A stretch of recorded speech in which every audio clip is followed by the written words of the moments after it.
Make a move.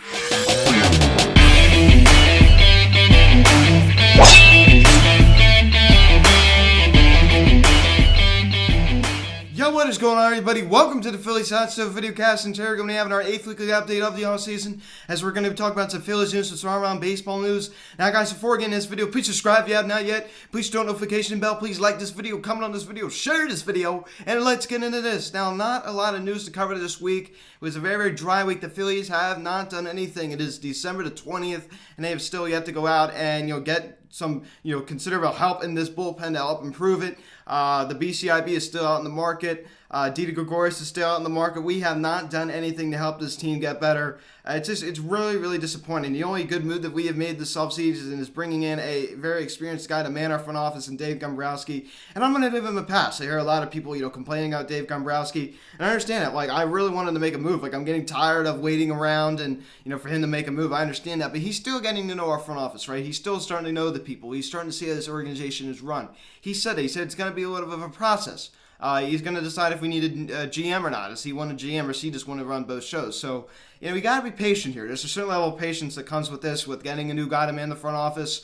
You got to have a certain level of patience. But I can also understand the other side of me. It does understand that fans are a little bit frustrated. It's just I'm tired of being, lied to by our front office, right? With John, managing partner John Middleton telling us, that we're in a win now mentality. And the past years, he has not gone out and been aggressive on the pitching market.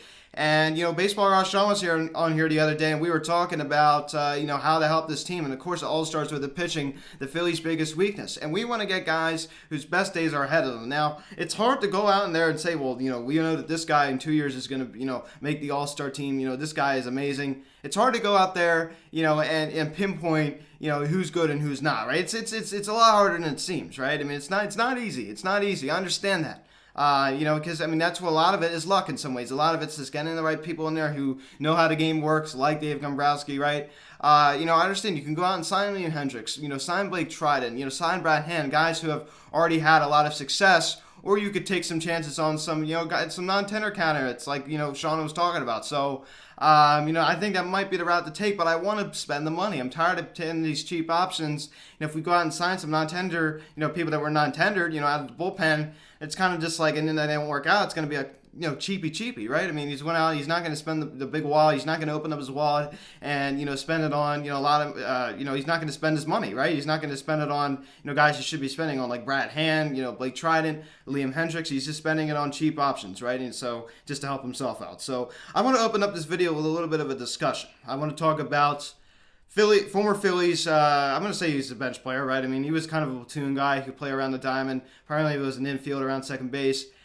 Brad Miller. Does Brad Miller sound familiar to you? The little bamboo plant, right? Remember that bamboo plant? After we swept out the New York Mets in June of last year, has a little bamboo plant take to Miami with him. That didn't really work out, but Brad Miller, I think we should bring him back. He's a free agent, hit around 230 this year, 7 home runs with the St. Louis Cardinals. We did let him walk in free agency last season, which was, in my opinion, a huge mistake, especially with a down Scott Kingery season, of course, which we did not see coming, right? We didn't know that all of this was going to happen this year, but I think you got to get Brad Miller back. He's a left-handed bat. If you don't bring back Didi Gregorius, your infield is so right-handed heavy, it's ridiculous. Alec Boehm, you have Gene Segura, righty, Scott Kingery, righty, Rhys Hoskins, righty. It's just so right-handed heavy. It's just unbelievable. If you could bring in a guy like Brad Miller, who might not play every day, of course, he's going to probably be a bat off the bench, or he's going to slide in there and may have a little platoon with Kingery and Miller, which could be dangerous because one's a righty, one's a lefty. You could, depending on what who's starting what game, righty starting, you put in Brad Miller.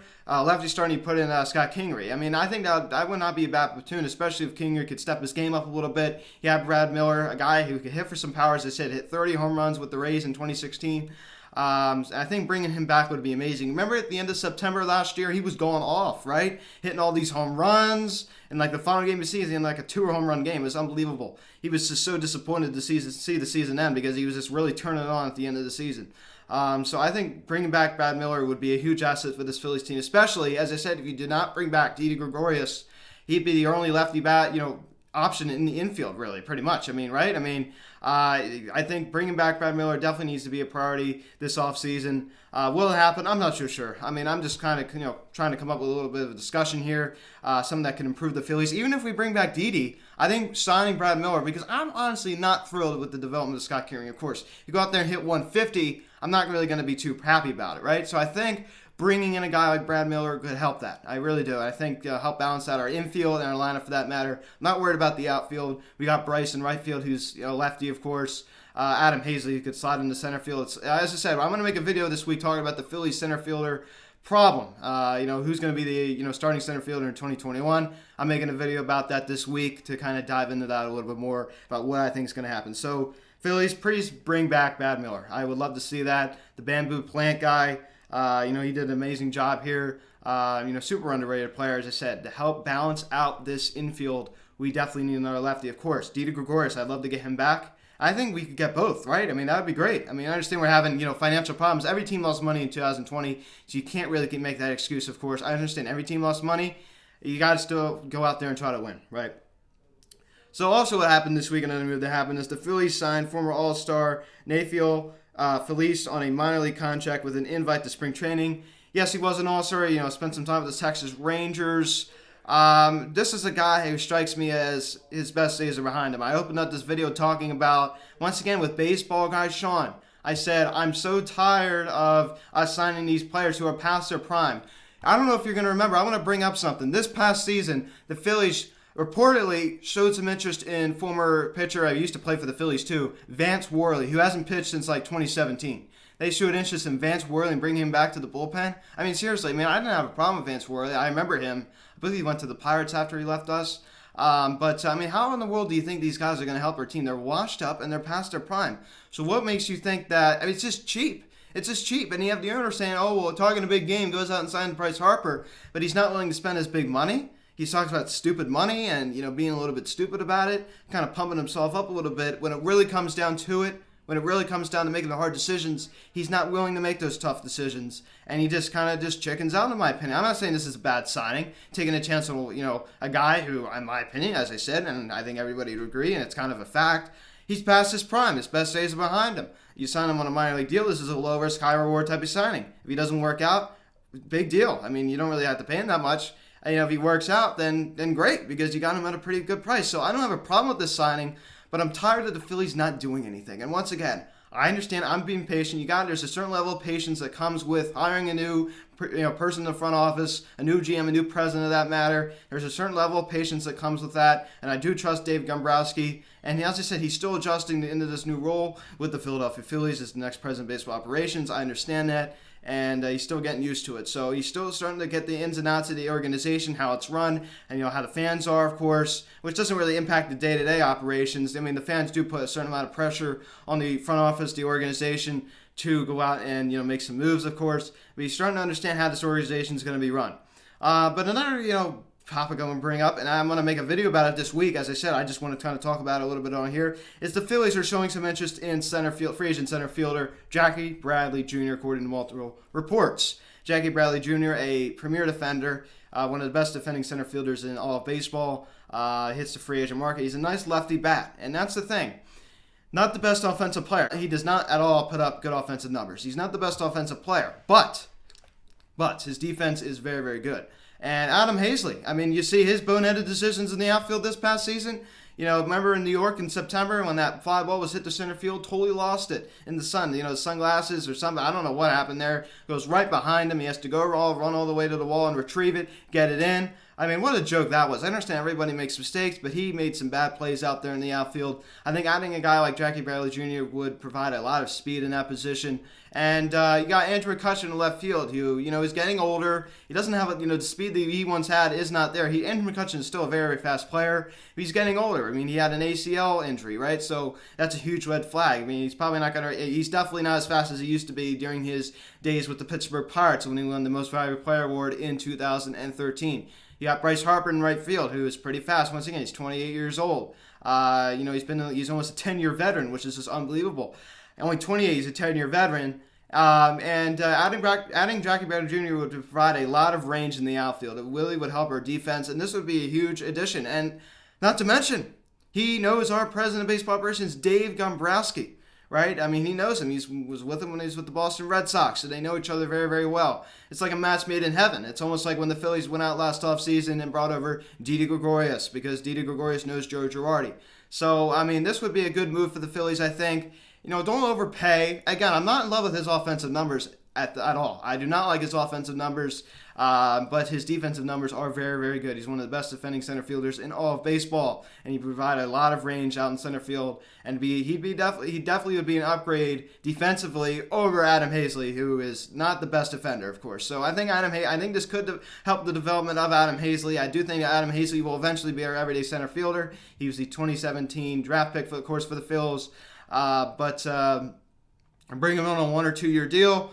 You know, this kind of reminds me of, once again, the Didi Gregorius of last year. You know, taking a chance on a guy who, you know, you can get at a pretty good price. And I think bringing back Didi Gregorius is still a realistic possibility. And once again, the thing I love about Jack Banner Jr., left-handed bat, right? I mean, we have a lot of righties in our lineup, and there's no question about that. There is no question about that. Of course, you got Alec Boehm, Rhys Hoskins. Are those guys going to, you know, continue to improve?